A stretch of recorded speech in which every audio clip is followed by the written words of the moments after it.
Buenos días.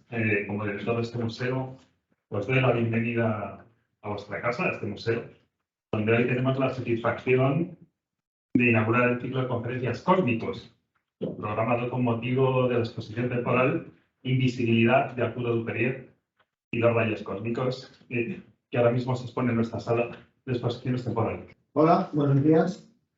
Gracias por estar aquí. Lo primero de todo, tenemos que agradecer al museo que haya organizado este ciclo de charlas para acompañar a la exposición Invisibilidad, Arturo Dupérier y los rayos cósmicos. Les animamos a ustedes que si no la han visto, pasen y la vean. Y este ciclo de charlas que vamos a presentar tiene 4. Hoy es una charla introductoria a cargo de Pablo García Ávila, que presentaré ahora, pero les quiero recordar que los días 23 de octubre hay otra charla que, desgraciadamente, afortunadamente voy a dar el mismo, sobre los rayos cósmicos y se llama Partículas de verdad porque me gustaría convencerles a ustedes de que son de verdad, igual que las piedras y las vacas, ni más ni menos que... ¡Ahí está! Se ven, tienen que ser de verdad. Pues sí, es más complicado, pero sí. Y luego el día 27 de noviembre tenemos a Gustavo Martínez Botella, que es un investigador científico del CIEMAT, que tiene el detector que está de rayos cósmicos que está en la exposición, lo ha construido él, diseñado y construido él. Y va a hablar de detectores de rayos cósmicos desde un punto de vista un poquito más técnico. En mi charla aparecerán también los detectores, pero será casero, porque van a ser detectores caseros. Esto lo podemos ver con estas 4 chismes que hay aquí, o sea que algo tendrá. Y el ciclo se cierra el 18 de diciembre con Inés Gil, que va a hablar de la relación entre los rayos cósmicos y los neutrinos, que es su campo de interpretación. Pero vamos a empezar presentando a Pablo García Ávila, es investigador científico del CIEMAT. Es un físico de partículas, es un físico experimental de partículas y hizo su tesis en el experimento L3 del CERN, del LEP, del acelerador anterior al LHC que estaba funcionando ahora. Hizo ahí un postdoc, fue profesor asociado a la Universidad de Basilea y en el 2002 vino a España al CIEMAT, que es donde había hecho la tesis, y empezó a trabajar, estuvo trabajando en el experimento CMS en computación científica y en análisis de Higgs, en la búsqueda de Higgs. De hecho, antes, ya en 2001, creo, había sido responsable del grupo de análisis para la búsqueda de Higgs con los datos de los experimentos del acelerador anterior. Y la verdad es que podríamos seguir con esto. Ahora mismo dejó el experimento CMS y está trabajando en los experimentos fundamentalmente en DarkSide, en búsqueda de materia oscura, búsqueda experimental de materia oscura, y en Virgo, que es un detector de ondas gravitatorias que está en Italia. ¿Qué relación tiene con los rayos cósmicos? ¿Por qué se le ha invitado concretamente a la de hoy? Podríamos decir porque es un experto por su gran competencia técnica, es cierto. Por ejemplo, ya ha trabajado antes con rayos cósmicos. Uno de los trabajos que ha hecho que más le gustan fue el análisis de la asimetría de carga de los muones cósmicos. Luego les hablaré un poquito de los muones cósmicos y sabrán un poquito más qué quiere decir esto. O sea, que he trabajado con rayos cósmicos, pero no es por eso problema. Está aquí por una cosa que tenía unas apariencias, pero casi igual me la voy a poner. Bueno, lo voy a poner con otra manera. Pues el verdadero motivo por el que está Pablo aquí, aparte de su competencia técnica, evidentemente, es otra cosa. Es que dijo uno de los físicos que más veces tendemos a hablar de él y que más hemos estudiado, Richard Feynman, que para hacer ciencia hay que tener buen gusto. Y ese es el caso. Les voy a enseñar muy poquitas, unas 4 transparencias. Esto es un cómic, al final está el enlace y el autor del cómic y todo lo demás. Se llama Abstruse Books, me parece el cómic, y se llama Todo lo que veo son ecuaciones. Y bueno, lo que voy a decir es que eso es mentira. Vamos a ver. La idea del cómic es esto. Las personas normales vemos el mundo así. Vemos los conejitos, la hierba, no hay vaquitas, pero bueno, me gustan las vaquitas, los pajaritos, etc. Eso, perdón. Es que no solo lo veía yo. Disculpen. Bien. Total, que así es como se ve el mundo, ¿no? Y la visión científica, cuando uno estudia ciencia, se supone que la visión científica es esta. Empiezas a ver las ecuaciones de Maxwell, empiezas a ver cascadas de rayos cósmicos, como los que vamos a ver ahora, empiezas a ver que el conejo toma O2 y suelta CO2 y CH4 y metano y otras cosas más. y que al alimentarse la glucosa se transforma, en fin, etcétera, eso tiene energía. Esa es la idea, ¿no? La visión científica de Bernoulli. Bueno, pues el motivo por el que está Pablo aquí es porque él tiene buen gusto y él les puede mostrar, entre otras personas, que las dos cosas no son incompatibles en absoluto, que son, eso también lo decía Feynman, pueden buscar por ahí en YouTube, hay alguna conferencia suya, la que dice, un amigo mío artista se mete conmigo porque me dice que nosotros diseccionamos las flores y le quitamos la belleza y no sé qué, eso no es verdad. Lo que hacemos es añadir una capa más. Yo puedo apreciar artísticamente la poesía, la filosofía, lo que tú quieras de las flores y además añado otra capa y veo el mundo con más profundidad.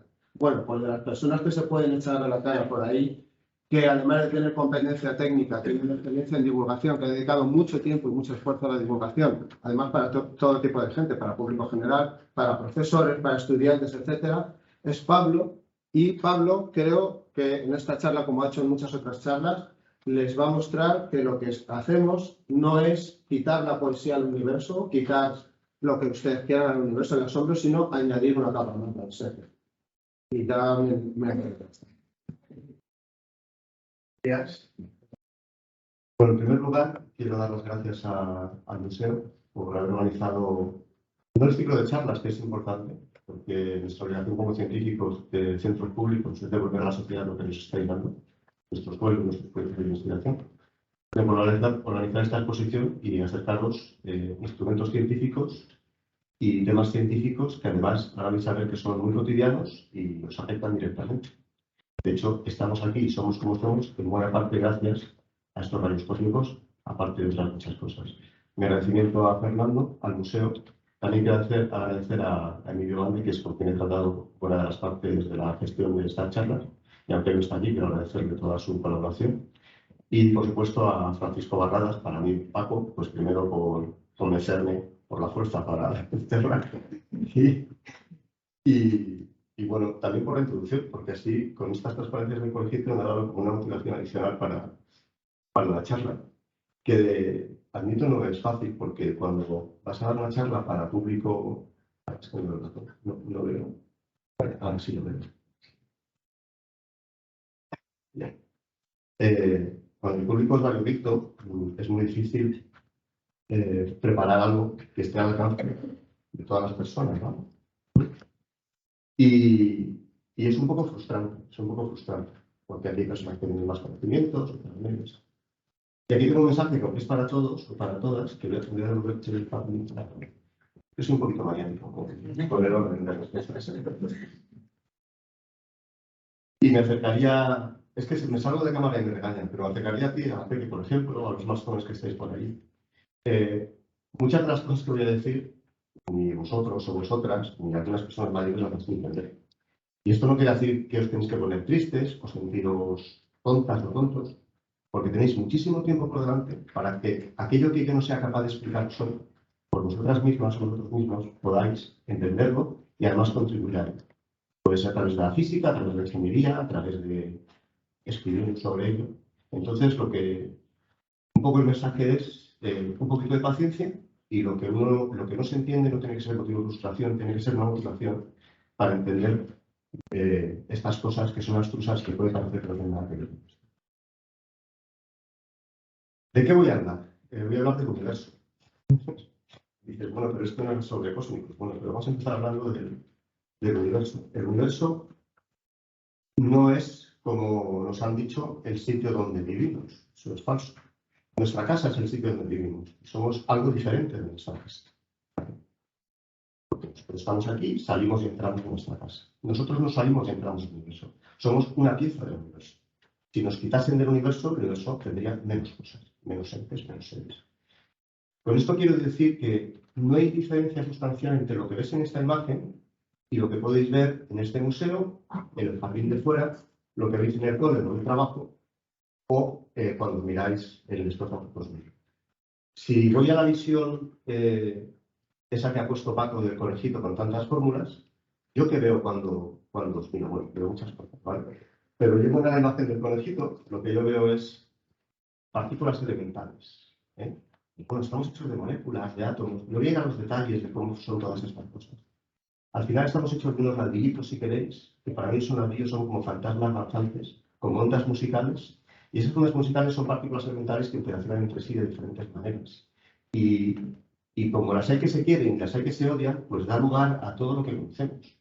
Desde los grandes cúmulos de galaxias hasta nuestro perro o las petunias de nuestro jardín y a nosotros mismos.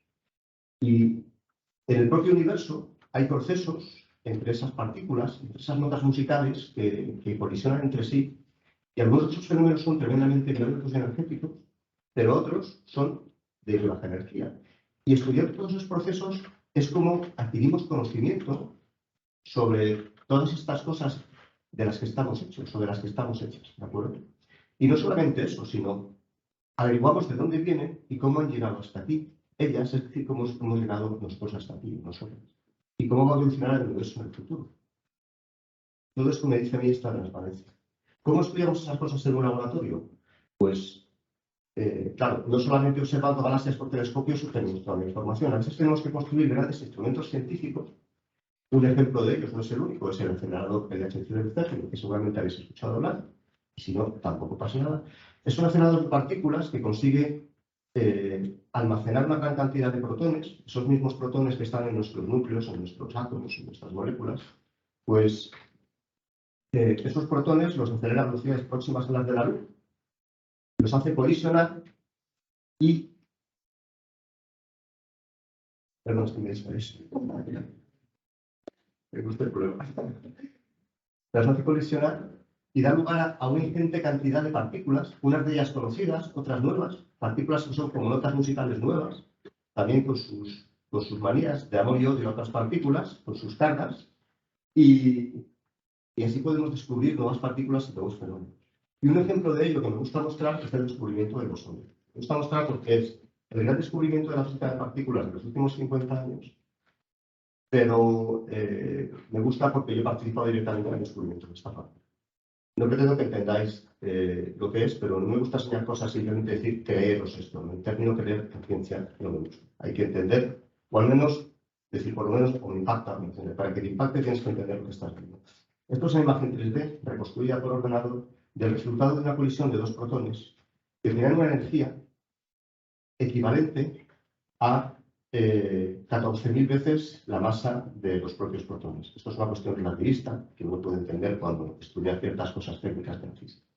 Lo que quiero decir es que utilizando esa ecuación, los protones saben mucha física. Entonces, utilizando la ecuación de Einstein igual a mc cuadrado, son capaces de convertir su energía en materia y producen miles de partículas nuevas, que son estas pequeñas cosas. Algunas de las partículas, como he dicho, son cotidianas, ¿de acuerdo? Y hablaré de ellas a continuación. Otras no son cotidianas. Y una de ellas, por ejemplo, sí lo son Higgs, que se produce en la colisión y se desintegra rápidamente, dando lugar, en este caso en particular, a cuatro partículas que son las trazas de color rojo que vienen del centro y se llaman muones. Estos muones son particularmente importantes para este ciclo, porque todo va sobre los muones. Los muones son nuestros amigos. Por este descubrimiento que hicimos en los ciclos experimentales, hubo dos físicos teóricos que predijeron la existencia de este bosón en los años 68, 68, 67, y ellos recibieron el premio Nobel. Creo que es una cosa brillante. Haré menciones a algunos premios Nobel, pero también porque las personas necesitamos como referentes. Y no es que un premio Nobel sea el marchamo de que algo es lo mejor, pero bueno, nos da una referencia así de que es algo importante, aunque hay muchos descubrimientos científicos, tecnológicos, que no conllevan premios de ningún tipo, y eso no quiere decir que no sean reconocidos.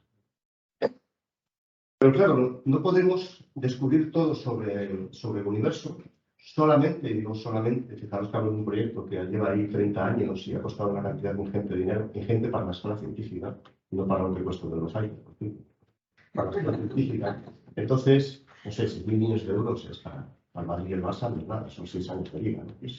Bueno, pues con este pedazo de instrumento accedemos a parte de esa realidad del universo en el que vivimos. ¿Cómo accedemos al resto? De formas variadas. O bien con las ondas gravitacionales, que investigo ahora y que ha mencionado Paco, estudiando la materia oscura, o simplemente estudiando aquellas cosas que nos llegan ya del universo y producen esa física similar a la del LHC, pero en nuestra propia atmósfera. Esto es un ejemplo poético, porque aquí no estamos viendo una cascada de alta energía, esto simplemente es, bueno, simplemente, sí, es decir, que es aquí eléctrico, es una barbaridad, es una de las imágenes más bonitas que puede proporcionar la ciencia. Aquí estamos viendo física, pues yo aquí no veo un conejo, o sea, estoy viendo todas las fórmulas, la excitación, la ionización, las moléculas de hidrógeno, de nitrógeno, esas luces verdes, azuladas, esto es una maravilla. Bueno, esto está producido por partículas que vienen del espacio exterior. La mayoría vienen del Sol, en este caso en partículas. Pero hay otras que no aparecen en esta imagen, que también vienen del espacio exterior, y nos dan información sobre esas partículas de las que estamos hechas, y eso. Y también, que podemos estar que tú y todo el mundo que está aquí, y todo lo que nos rodea. Pero para entender cómo aprendemos de esas partículas que vienen del espacio, pues primero tenemos que entender qué son, y no me gusta mencionar las revisiones históricas, pero esta en concreto sí me gusta y no sé muy bien explicar por qué. ¿De acuerdo? Siempre en las charlas he visto las revisiones históricas, suelen ser un poco aburridas.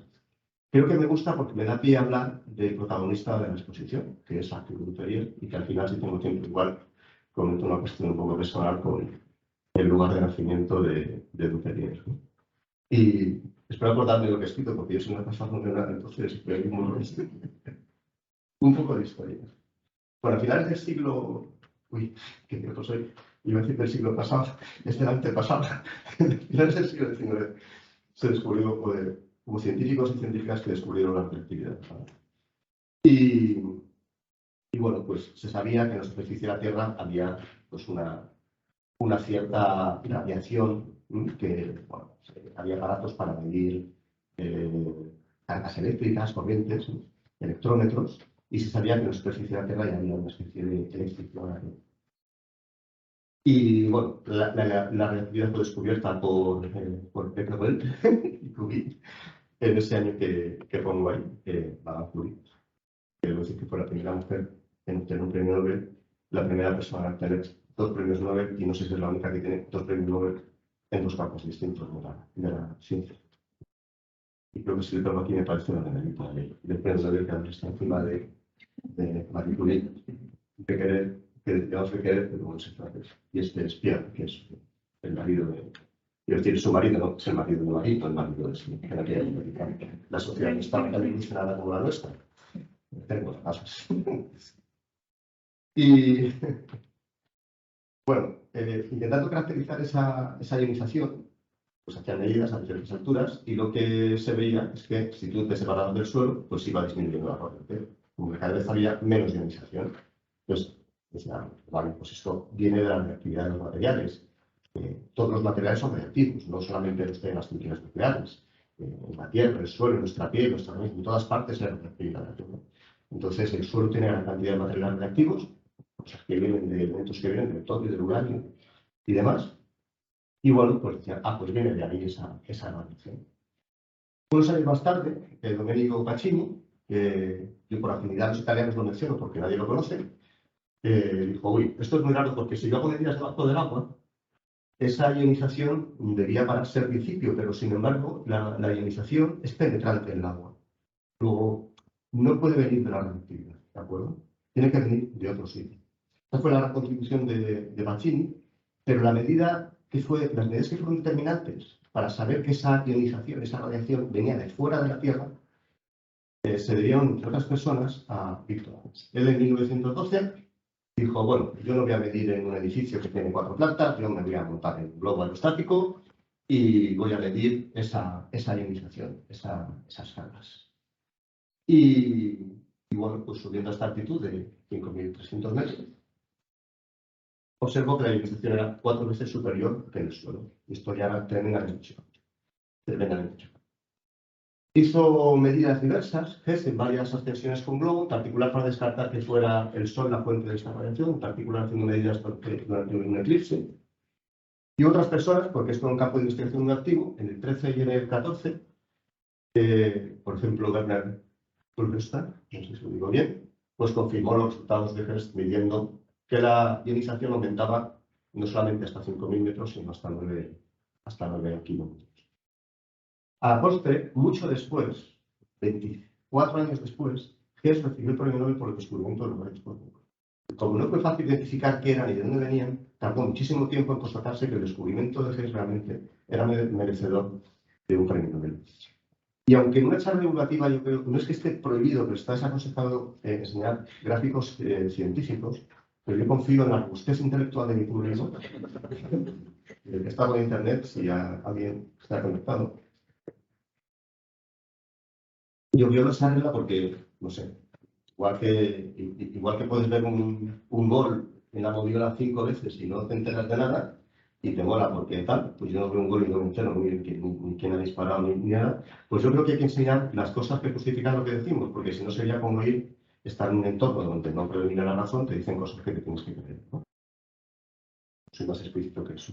El gráfico que veis aquí, en el eje horizontal está la altitud a la que estaba el globo cuando se hicieron las medidas, en kilómetros, 2, 4, 6. Y Omperas está en inglés, porque es el gráfico original, que es una medida de la ionización del aire. Y aquí se ve que a 2 kilómetros la ionización es pues, 10-12 partículas por centímetro cuadrado de segundo, desinteracciones. A 4 kilómetros aumenta hasta 20 y a 6 kilómetros pues, sube mucho más. Chamber 1 y 2 es porque era un electrómetro con 2 cámaras y hay 2 medidas redundantes. La diferencia entre ambas seguramente es porque no tenía la misma sección. Estas son las medidas de vector Hess. Y estas son las medidas posteriores que se ve que son como mucho más precisas, hechas por Einstein. ¿De acuerdo? Este gráfico da un premio Nobel y constata que los rayos cósmicos vienen de fuera de la Tierra. Otro poco más de historia. Como digo, era un tema muy ágil de investigación y tardó mucho tiempo en identificarse qué era esa radiación y de dónde venía. Entonces, bueno, como veis aquí, en el 27, cuando uno habla de estas cosas, uno se da cuenta de lo que pasaba en el mundo durante estos años. En el 14 empezó la Primera Guerra Mundial, en los años veintitantos fue la Gran Depresión, se gestaba la Segunda Guerra en Europa, en el mundo, hay una serie de cosas. Esto hay que verlo con perspectiva. ¿De acuerdo? Bueno, pues Clay también se dedicaba a estudiar estos rayos cósmicos y, en particular, lo voy a señalar aquí, estudió la dependencia de esa radiación con la latitud. Entonces verificó que eran partículas cargadas, porque la Tierra tiene un campo magnético. Las partículas cargadas, cuando llegan a la Tierra, pues se van desviando por ese campo magnético. Haciendo estos estudios fue capaz de descubrir que eran partículas cargadas, lo cual ya nos da más información. Unos años más tarde, Rossi había predicho que iba a haber una diferencia de intensidad entre los rayos cósmicos que venían del este y del oeste, medidos en la Tierra, y lo confirmó más tarde haciendo varios experimentos. Entonces, por las medidas de qué venía por la izquierda y por la derecha, o sea, por el este y por el oeste, concluyó que eran partículas cargadas positivas. ¿De acuerdo? Y a partir de 1930, de esta época, pues con todas las medidas que había, ya digo, y un esfuerzo experimental muy grande, se confirmó que todos los rayos cósmicos primarios, y ahora voy a decir por qué primarios y secundarios, eran esencialmente protones y núcleos de helio. ¿Qué es un núcleo de helio? Bueno, el helio es un elemento químico, es el núcleo de la tabla periódica. Es un elemento en su núcleo tiene 2 protones y 2 neutrones. Y normalmente a esto, para resumir, le damos una partícula alfa. La partícula alfa tiene su propia historia. A veces de alfas, a veces de otros. Bueno, pues en este contexto entra Arturo Duperier. Él ya en el 24 empezó a trabajar con Blas Cabrera e hizo estudios, como digo aquí, detallados de la radiación cósmica. Y entonces he intentado resumir temas relacionados con los rayos cósmicos en los que él trabajó.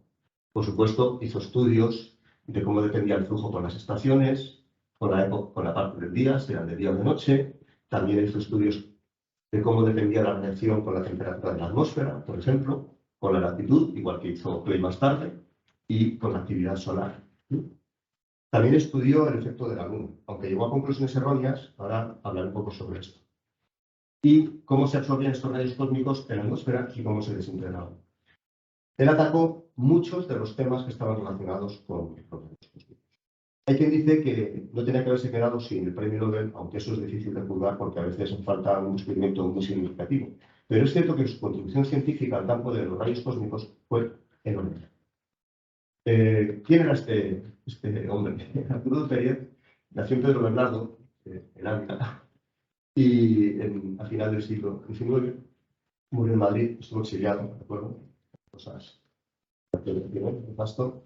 Como he dicho, fue discípulo de Blas Cabrera y trabajó en el Laboratorio de Investigaciones Físicas y en el Instituto Nacional de Física y Química, que son instituciones que obviamente ahora no existen. El Laboratorio de Investigaciones Físicas pues, era el Instituto de la Segunda República. La contribución científica por la que, al menos fuera del contexto de los rayos cósmicos, Duperrier es conocido es por la llamada ley de Cameron-Duperrier, del paramagnetismo, que es una corrección a una ley que es muy conocida científica, que es la de Curie-Weiss, que relaciona la susceptibilidad magnética de los materiales con la temperatura. Y aunque aquí está puesto el formato utilizaba Cameron-Duperrier, para quien esté o quien veo ahí profesor. Esta es la temperatura crítica de Curie y ellos añadieron un término para tener en cuenta un factor que dependía del elemento en concreto. Esto es técnico, es una nota a pie de página para quien hable de estas cosas en el instituto o lea más sobre el tema. Bueno, en el 39 se exilió a Inglaterra, lo exiliaron, estuvo trabajando en Birmingham y en Imperial College y luego estos estudios de los que he hablado de la variación de intensidad de los rayos cósmicos en diferentes circunstancias, pues lo estuvo haciendo en un proyecto que dirigía Blackett, que también fue premio de física más tarde, por otras cosas, que era de la Universidad de Manchester. Aquí me he puesto la medallita porque no la tenía Duperrier, la tenía Blackett. Pero bueno, volvió a la postre a España, le costó mucho, pero los detalles, bueno, no os voy a desvelar, está descrito perfectamente en la exposición. Ocupó su cátedra en la Universidad de Madrid y se creó una nueva disciplina que era rayos cósmicos o radiación cósmica. Tuvo muchísimas publicaciones. Y esto hay que tener en cuenta que eran publicaciones hechas por él mismo o por él en colaboración con muy pocas personas. Era experto en magnetismo, en meteorología, esto le facilitó estudiar la radiación cósmica. Pero tiene 26 publicaciones sobre radiación cósmica, de las cuales 10 en hecho. Aquí, en nuestro mundo, hay gente que lleva como una medalla puesta aquí y dice, tengo un paper en hecho. Ojo, pues él tenía 10 así. Era miembro de la Real Academia de Ciencias y, bueno, falleció antes de tomar posesión de este cargo. Una trayectoria de un científico de la época, de un país como España, donde la ciencia nunca ha sido apoyada particularmente por las instituciones y aún así tuvo una producción científica tremendamente relevante. En el 59 voy a decir que se le concedió el premio de Ciencias Colmar a título póstumo. Y aquí pongo un recorte de un artículo de Nature del 46. Yo no había nacido. A ver si os sorprende, porque estoy viejillo. Un poco más tarde. Y entonces él dice, como se comunicó en anteriores comunicaciones, registros de la intensidad de los rayos cósmicos se han hecho en Londres en los últimos años, bla, bla, bla, etc. Y al final, después, esto es al principio del artículo, y al final dice, por tanto es posible que la Luna pueda, alterando la altura de la producción de mesones, ahora os diré, puede afectar la intensidad de los rayos cósmicos medios en el suelo. En realidad no es cierto que la Luna afecte la producción de mesones, pero sí es cierto que la Luna tiene un efecto en los rayos cósmicos y lo vamos a ver. Entonces, he visto una predicción errónea, pero que a la postre se observa. Bueno. Uy, me vais a echar. Sí. Bueno, si al final por un poco me perdonáis. ¿Qué son los rayos cósmicos primarios? Llamamos rayos cósmicos primarios a los que vienen del espacio exterior y llegan a las capas altas de la atmósfera, digamos, impactos. Y esos rayos cósmicos tienen energías altísimas. La unidad de energía que utilizamos los científicos, los físicos por lo menos, es electronvoltio. En vez del julio, porque un julio es la energía característica de una manzana. Pero dice al menos 19 julios es una energía característica de una partícula que utilizamos electronvoltio. Es muy pequeñito, pero dice elevadamente el electronvoltio es una burrada de energía para una partícula. Había algún argumento, a veces, intentando comparar la energía de las partículas con la masa. Y eso lo hago siempre en virtud de esa famosa ecuación de Einstein de K igual a mc cuadrado. Y nos gusta convertir materia en energía, no solamente en los experimentos, sino también en la comunicación. Bueno, pues esas partículas que nos llegan, en realidad podemos clasificarlas, las personas humanas, en dos tipos, cargadas y neutras, para facilitar su estudio. Las cargadas son en un 90% protones. Protones. Un 9% son partículas alfa con núcleos de helio. Y el 1% restante son otros núcleos más pesados, que os voy a enseñar, electrones, que también convivimos con ellos, ¿no? Y estamos hechos de conectable, de electrones, positrones, que es antimateria, de la que aparecen las películas. Pues los positrones existen fuera de las películas de ciencia ficción, y antiprotones, que también son antimateria, y también existen los restos. Luego, sí que es cierto que hay antimateria en el universo, solo que hay muy poco. Las neutras son fotones Fotones es la luz. Esta. El sol, los tubos, fotones fríos, el microondas, ondas de radio, fotones de altísima energía. Tienen varios nombres, pero siempre son fotones. Y los neutrinos, que son las partículas exóticas, son primas hermanas de los electrones, con la diferencia de que los electrones tienen una carga eléctrica y los neutrinos no. Y la peculiaridad de los neutrinos es que son esquivos. Son esas notas de música que no se hablan con nadie. Son, si queréis, el rarito de la clase o la rarita de la clase. Tú le pones un año luz de distancia, una barra de plomo de un año luz y metes un neutrino, plomo. Un año luz es una distancia de kilómetros, no sé cuántos, será 16, no, pues el neutrino entra por un lado y sale por otro sin pegarse. El 50% de ellos. Esos son los esquivos neutrinos. Y es lo que voy a decir de los neutrinos, porque tenemos una carga específica dada por mi colega Inés. Otro gráfico. Oh, Dios mío. Este gráfico es el espectro de energía. No todos los rayos cósmicos tienen la misma energía. Parece razonable pensar que hay más rayos cósmicos de baja energía que de alta energía. El gráfico es complicado porque además las escalas son logarítmicas. Por esto martirizamos a nuestros estudiantes en el instituto con los logaritmos y estas cosas. Pero bueno, esta escala va desde las partículas que tienen 10 a la 9 electronvoltios, una energía moderadamente baja, hasta 10 a la 21 electronvoltios, que es una burrada de esto es aproximadamente 100 julios. Para una partícula elemental es y el espectro va cayendo con una ley de potencias bien conocida. Y aquí está el flujo medido en unas ciertas unidades. Es el número de partículas que pasan por metro cuadrado, por un segundo, por un cierto rango de energía, y ese quiere decir que vengan de arriba, un externo ratio. Bueno, traducido a un lenguaje que podamos entender y que no nos frustre excesivamente, quiere decir que las partículas de esa energía suelen llegar a razón de 1 por metro cuadrado de segundo. Con estas energías más altas, llega 1 por metro cuadrado por año. Y a estas energías mucho más altas llega 1 por kilómetro cuadrado por año. Y esto pone de manifiesto la dificultad que tiene estudiar rayos cósmicos de la más alta energía, que al final son los que más nos interesan para estudiar procesos muy energéticos y muy exóticos en el universo y posiblemente la creación de nuevas partículas. Y por eso digo que la medida del espectro justo en la parte de la alta energía tiene implicaciones muy importantes tanto para la física de partículas, lo que se hace en el CERN, como la cosmología, que es la rama de la ciencia que estudia el origen y la evolución del universo. Parece sorprendente que nos dé información sobre el origen y evolución del universo la física de partículas, que solamente es, podemos decir, extremadamente débil. Una de las grandes incógnitas que hay cuando se estudian los rayos cósmicos es que ese espectro tiene un final. Tiene un final que está 10 a la 20, tendría que tener un final 10 a la 20, porque las partículas de mayor energía que vengan de más lejos que 160 millones de años luz, light years, como el de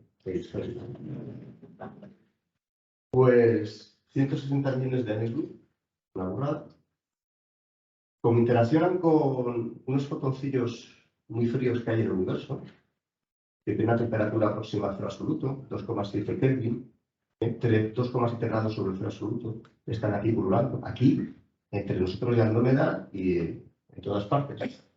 Y aunque son fotones muy fríos, las partículas colisionan con esos fotones y se terminan desintegrando. Entonces no tendría que haber partículas de más de esta energía. Pero curiosamente las hay.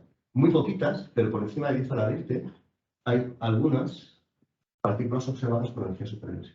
Y no sabemos cuáles son los mecanismos de aceleración ni las fuentes que producen esos rayos cósmicos. A este límite lo he puesto aquí para no ser las frikis, que es el de Gleisen Subsystem. ¿Cómo se aceleran los rayos cósmicos? Inicialmente no se sabía cómo adquirían sus energías estos protones. Puedo hablar de los protones porque es quizá lo más sencillo, aunque es válido para todos.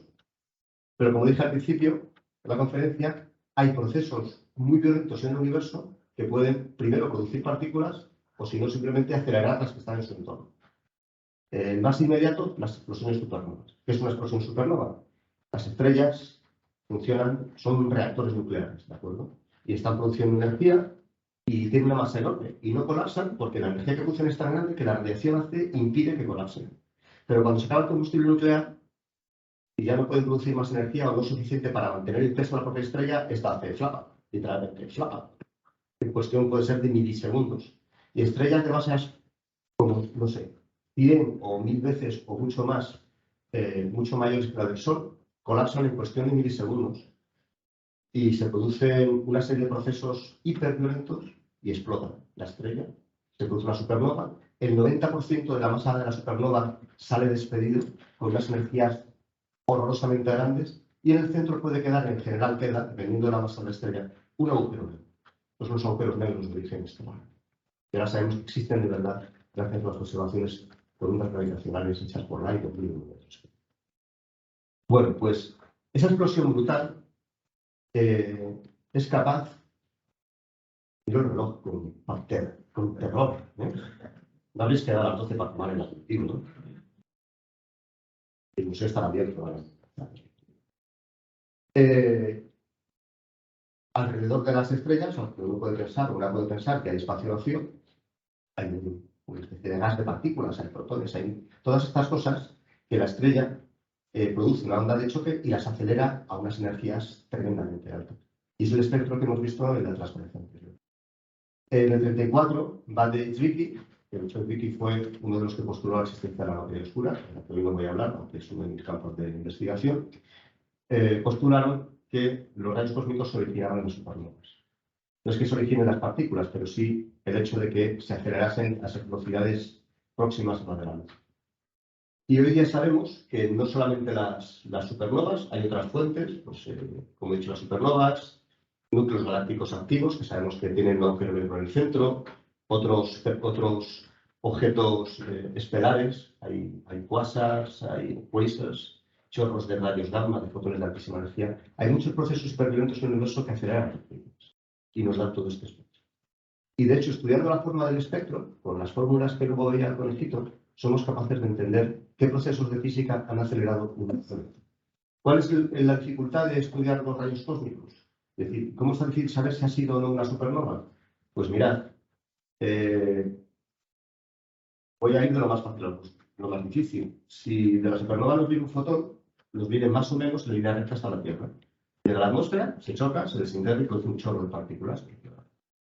Los neutrinos pasan, no interaccionan con la atmósfera, se pasan la Tierra como si no estuviera ahí, y tal. Pero bajan en línea recta porque no tienen carga eléctrica y un momento magnético.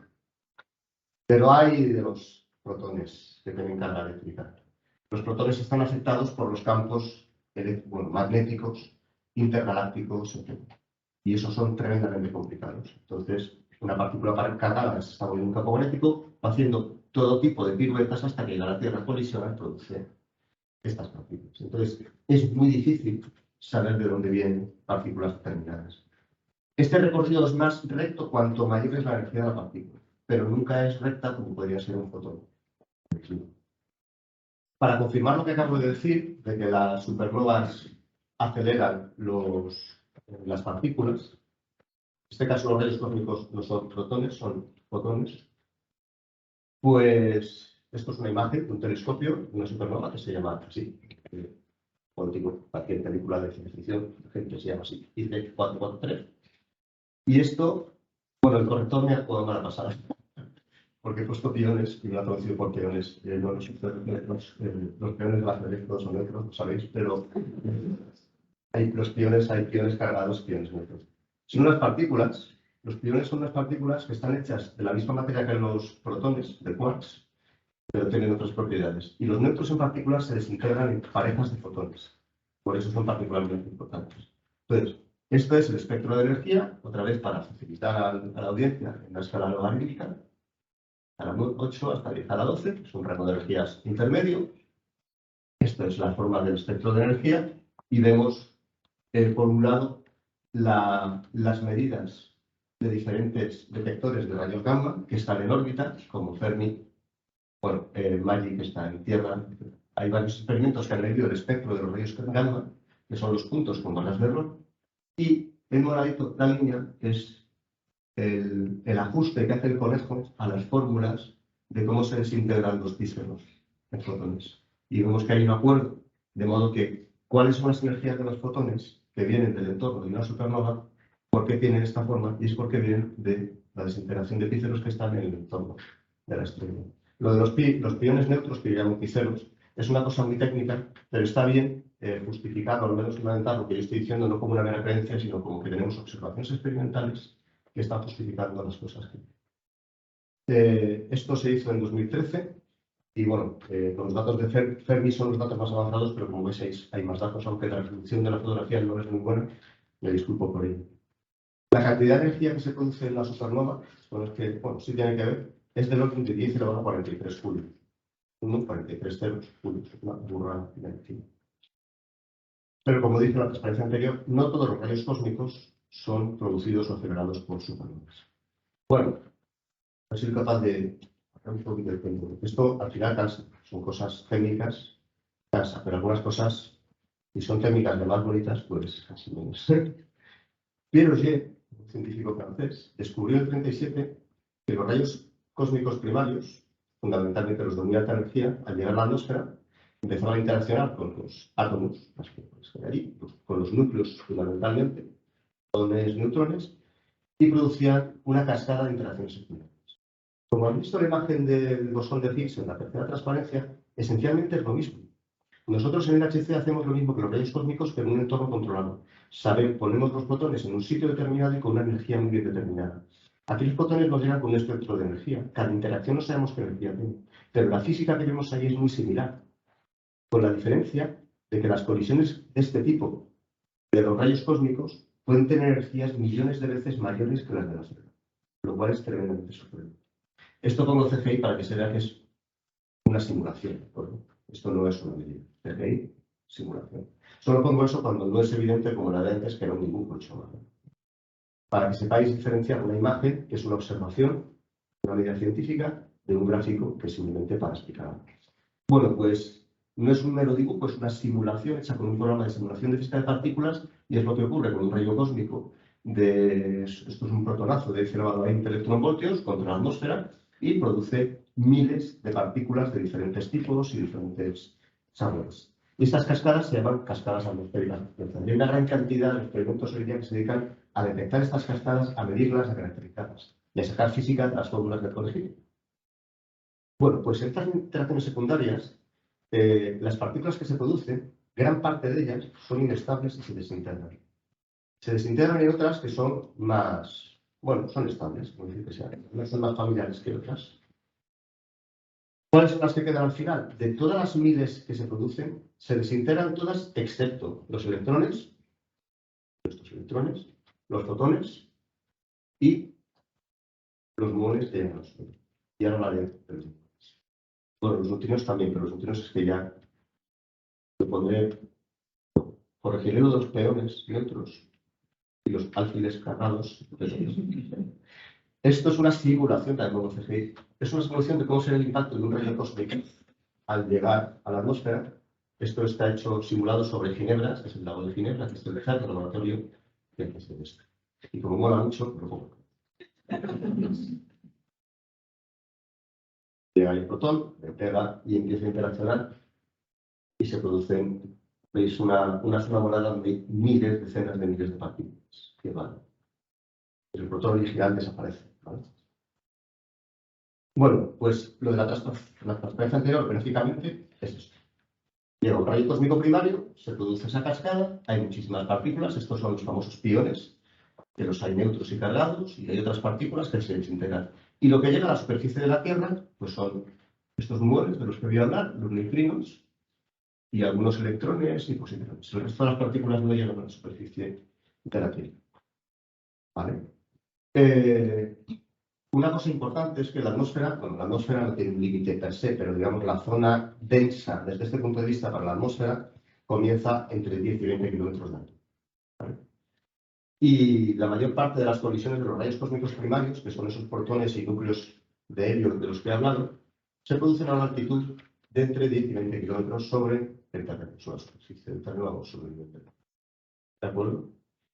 Bueno, el muón es una partícula elemental muy similar al electrón. De hecho, son hermanos. Les diferencia solamente su masa. O sea que cuando digo muón y dices que no sé lo que es, pues pensad en un electrón. Pero más masivo. Al principio decía más tordo, pero es falso. Las partículas, como no tienen tamaño, da igual que masa tengas, no tiene por qué ser gordo ni gorda, es más masivos. Y se produce cuando se desintegran otra vez los peones y en realidad los piones y los kaones a través de la interacción débil. Esto es un tecnicismo, pero como también tengo en la audiencia antiguos alumnos de los cursos de CERN, veo más de uno, más de una, esta interacción débil es la misma interacción que utilizamos para estudiar estos bosones W y Z, que tienen mucho que ver con el bosón de Higgs. De hecho, el bosón de Higgs viene para explicar esta interacción débil. Y el público general dirá, es un tecnicismo que no me interesa nada. No me interesa porque uno de los grandes problemas de la física de partículas durante 50 años ha sido entender esta interacción débil, que además es la responsable de la reactividad de todos los elementos reactivos, de la reactividad natural de los elementos. Lo cual es una parte muy importante de la física de partículas. Bueno, pues estos muones que llegan los llamamos rayos cósmicos secundarios. Y son secundarios porque se han producido a partir de la desintegración o de la provisión de un rayo cósmico primario. Y son los que vemos en los experimentos de los museos. Los podemos ver en casa, en el School Lab del CERN o haciendo una camarita de niebla con un tablo de mermelada. Esto, pues, supongo que contará en otro momento. ¿Cuántos muones llegan los neutrinos? Nosotros no los vemos. Hace falta un experimento enorme de neutrinos de los que hablará Inés para estudiar los neutrinos, porque ya digo que no interaccionan. El flujo de muones en la superficie de la Tierra es del orden de 100 por metro cuadrado y segundo. Entonces diréis, ya, pero esto se produce en Ginebra encima del HG. Esto se produce en todas partes. Tenía que tener vídeo ahora. Bueno, voy a hablar de Anderson y luego os enseño el vídeo. ¿De qué quiere decir que hay algo que nos está bombardeando a razón de 100 metros por segundo metro cuadrado? Bueno, los muones que son importantes los descubrió Anderson y su estudiante Neddermayer. Y Anderson recibió el premio Nobel por el descubrimiento de los muones. Y también descubrió positrones, si no me equivoco. La antimateria. Bueno, la masa es de 106 millones de electronvoltios. Utilizo unidades de energía porque ya os he dicho en los físicos de partículas utilizamos energía y materia distintamente. Millones de electronvoltios. Así os hace una idea de las energías. El electrón, la masa del electrón es 0,5 millones de electronvoltios. Es mucho más pequeño, ¿vale? Es 500 kiloelectronvoltios. Y la vida del muón es una partícula inestable. El electrón es estable, los electrones no se mueren, pero el muón vive 2,2 microsegundos, es decir, 2 millonésimas de segundo. Bueno, o sea que si yo creo un muón aquí, en promedio, va a poder viajar lo que le dure su reloj interno, que es más o menos 2,2 microsegundos. Los muones interaccionan muy poquito, al contrario que los electrones, porque son muy masivos, entonces atravesan la atmósfera prácticamente sin perder energía. Apenas colisionan con los átomos de la atmósfera.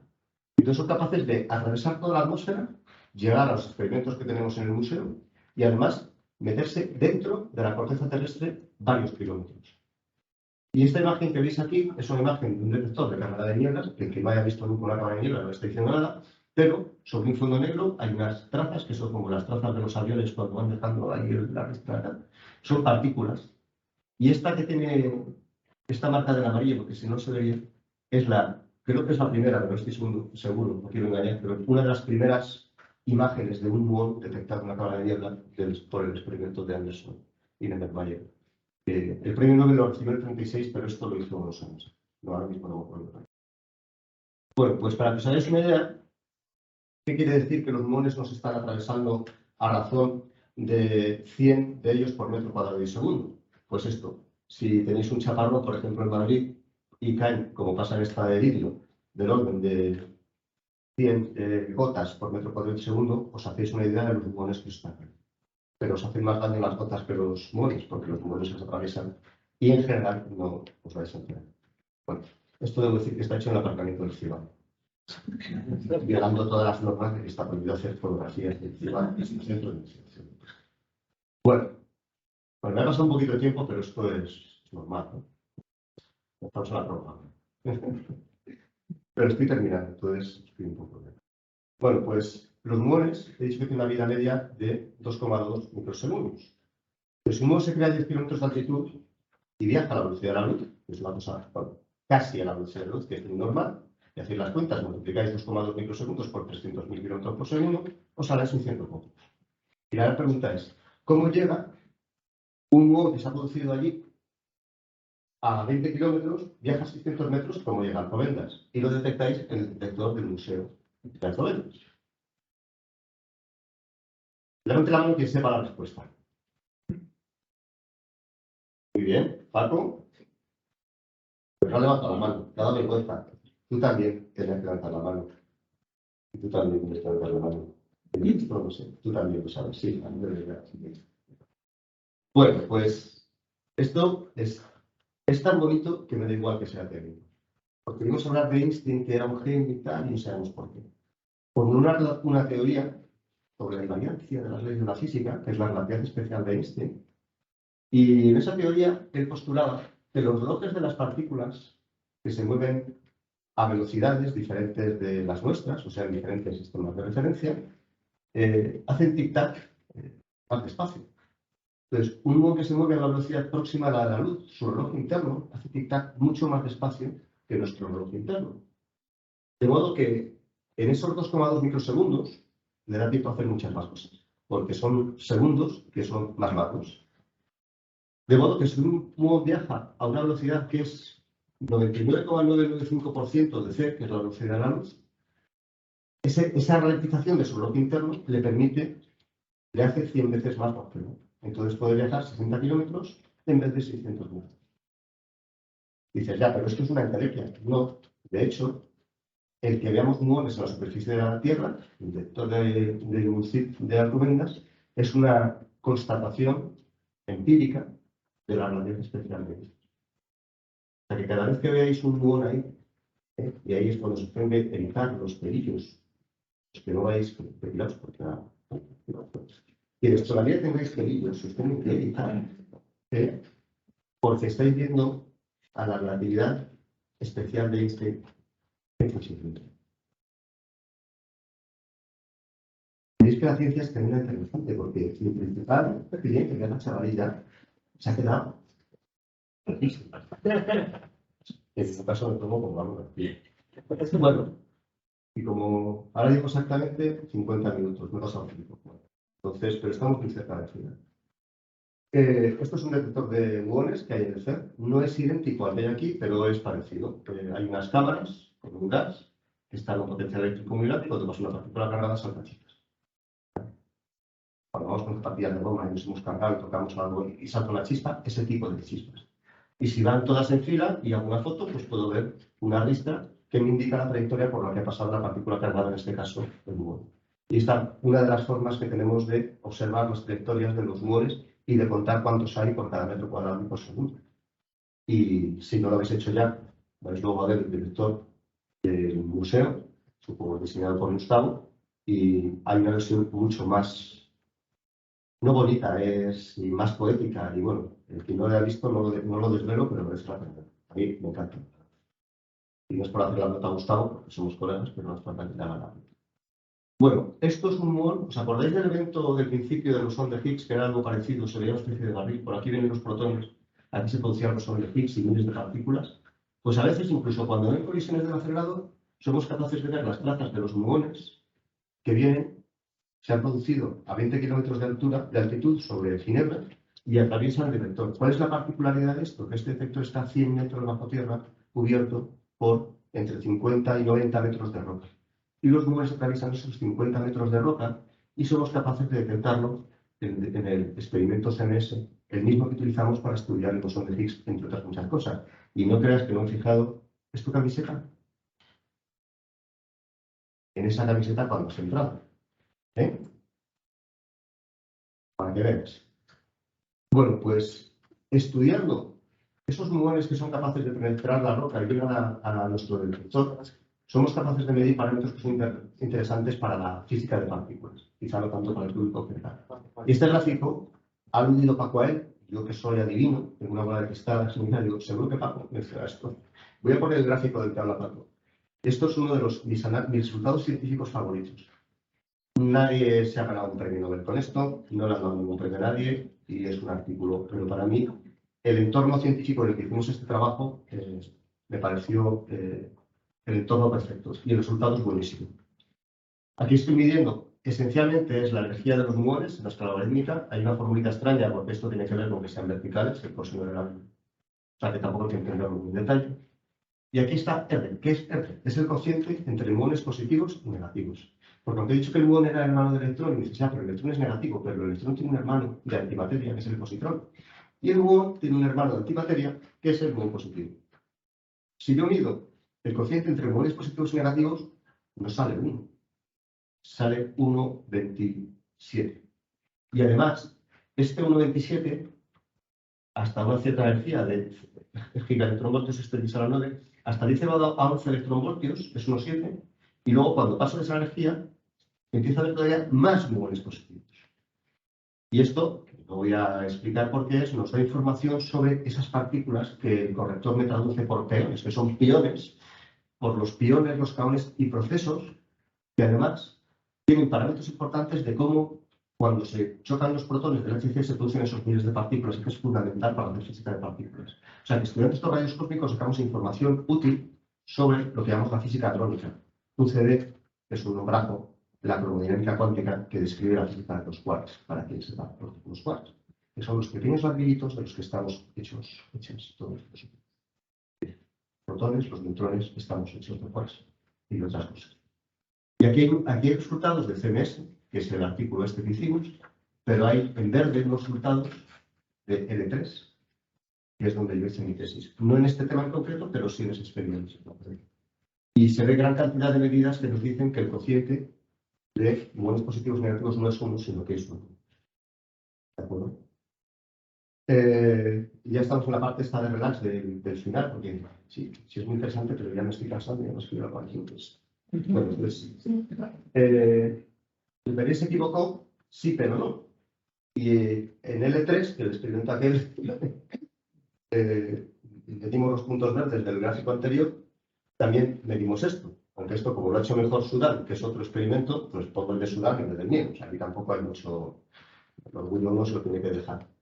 Esto es una imagen del cielo. La cruz amarilla es la posición de la Luna. Y esto es el flujo de rayos cósmicos. Entonces, hay una zona que no está exactamente donde está el centro de la Luna, donde se ve un flujo intenso de rayos cósmicos. Y eso es porque la Luna desvía los rayos cósmicos. Entonces, como los rayos cósmicos son cargados y llegan a la Tierra haciendo un arco, pues si miramos directamente a la Luna, que está muy cerca, pero no está tan cerca, son 385.000 kilómetros, pues llegan un poco separados de todos. Si hago lo mismo, en vez de con muones, y esto además son muones detectados 700 metros bajo cero, en la mina de Sudán. Esta es una imagen similar, pero en vez de echar con muones, echa con fotones, con luz. Los rayos cósmicos que aquí nos producen muones, en la Luna, están, igual que hay tiene cráteres por los peñascos que caen allí, asteroides, pues también bombardean la Luna los rayos cósmicos. Entonces, esos rayos cósmicos de alta energía bombardean la Luna, producen una radiación, por el efecto Compton, y podemos observar ese fulgor de la Luna que viene del impacto de los rayos cósmicos. Y aquí se ve exactamente la imagen de la Luna. También se ve un poquito de luz al fondo, que es ruido de la imagen, o sea, de otro tipo de fotones, pero se ve claramente la luz. O sea, que los rayos cósmicos realmente nos dan información sobre otro tipo de fenómenos. También estudiamos los rayos cósmicos primarios, en este caso no son los muones, sino los protones, en experimentos como AMS, es un experimento además en el que participamos en el CIEMAT, un detector de física de partículas en la Estación Espacial Internacional. Bueno, lo que más se me parece a, bueno, decía Star Wars, a 2001, es esto, y aquí hacemos física de partículas. Y en particular medimos cuántos protones, cuántos núcleos de helio, cuántos positrones, si hay antimateria en el universo, si no hay antimateria, se hace con este pequeño detector. Bueno, no es tan pequeño, pero vamos, varía media sala de esta. Pequeño para un detector de física de partículas. Y otro gráfico. Este gráfico es porque os dije, cuando hablaba de los núcleos de helio, dije que iba a hablar de otros, os iba a hablar de los otros elementos. En AMS somos capaces de detectar la presencia de rayos cósmicos que no solamente son protones es el hidrógeno, está ionizado, o helio, sino que también detectamos núcleos de carbono, nitrógeno, oxígeno, flúor, neón. Puedo seguir, ¿vale? hasta el cobre, y hay más, ¿vale? Este gráfico incluye hasta aquí. Y además se compara la abundancia de núcleos en los rayos cósmicos, que sería la abundancia normal en el universo, y la abundancia que tenemos en el sistema solar, tanto en la Tierra como en los planetas. Entonces, hay ciertos elementos que ya no tenemos, pero o tenemos en poca cantidad, esta es la cantidad, la abundancia de los elementos, pero que en el universo son más frecuentes. Y esto es útil, entre otras cosas, porque además de estos núcleos podremos buscar antinúcleos, núcleos de antimateria, como los de ángeles y demonios. Eso es lo que veríamos antimateria a nivel de núcleos individuales. Porque una de las grandes incógnitas que hay en la cosmología y en la física de partículas es que el universo nuestro está hecho solamente de materia y no hay antimateria. Aquí hay otras cosas que sientan fatal, que saltarse algo, pero como yo soy clemente, pues me perdonaréis. Y lo último, y esto sí que es lo último, sabemos, o bueno, intuimos que la radiación cósmica tiene un impacto en el clima. Y por eso creo que también, aunque sea lo último, va a despertar un poco más de curiosidad. La atmósfera, aparte de oxígeno, nitrógeno y argón y otras cosas, hay partículas de aerosol. Partículas de aerosol se llama a cualquier otra cosa. Hay pequeñas gotas de polvo, hay iones de calcio, de sodio, de azufre, bueno, también tenemos estas sales que están ahí por ahí. Y la densidad de esas partículas influye en la formación de las nubes y en la lluvia. Es aquí en Madrid no hay mucha. Entonces, bueno, pues esas partículas de aerosol en la atmósfera, en general, enfrían el clima de la Tierra. Porque, por un lado, reflejan luz solar y además hacen de núcleos para que se formen las nubes. ¿Vale? El CERN, hace ya más de 20 años, se propuso un experimento que se llama CLOUD. CLOUD en inglés es nube, pero las siglas dicen que es un observatorio de rayos cósmicos que dejan gotitas. Y este es el experimento. Esto es en el laboratorio del CERN. Es una cámara bárica, para los que habéis hecho montaña, una especie de cámara bárica que puedes meter una atmósfera con diferentes componentes de aerosoles y ponerlo en un haz de partículas. ¿De acuerdo? Aquí no estudias con rayos cósmicos, sino que impactas con partículas de un haz porque tienes bajo control qué tipo de partículas estás metiendo. Por ejemplo, muones de ciertas energías. Entonces, esto vale para estudiar precisamente cuál es el impacto de esos aerosoles en la formación de nubes en la atmósfera.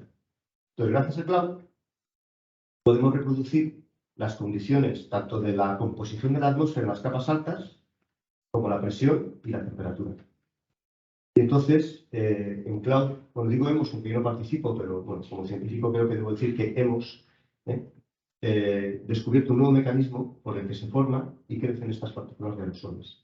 Y los resultados de CLOUD, que están siendo definidos por la comunidad, no de física de partículas, sino de meteorólogos o meteorólogas, son muy valorados, ¿vale? Porque nos dan información sobre cómo se forman estas nuevas partículas y cómo influyen en la formación de nubes y en definitiva en el clima de nuestro planeta. O sea que también la física de partículas termina dándonos información sobre un tema tan importante para nosotros y para nosotras como es la climatología. ¿De acuerdo?